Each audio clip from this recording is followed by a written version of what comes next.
Portar talons és dolent pel cos. Divendres vaig assistir als Premis Crit, que reconeixen la creació de contingut en català. I abans de la gala vaig estar dubtant molt de si posar-me talons o no.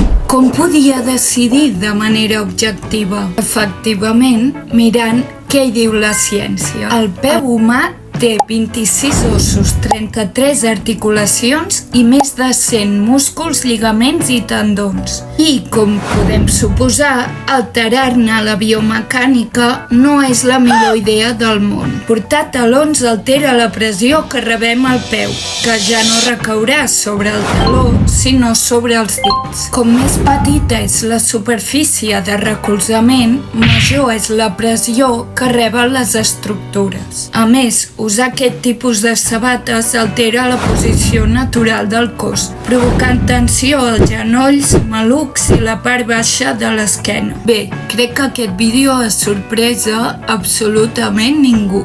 L'important és quedar-te amb la idea que pots portar sabates de taló, però millor no abusar-ne. I per cert, jo al final em vaig posar aquestes.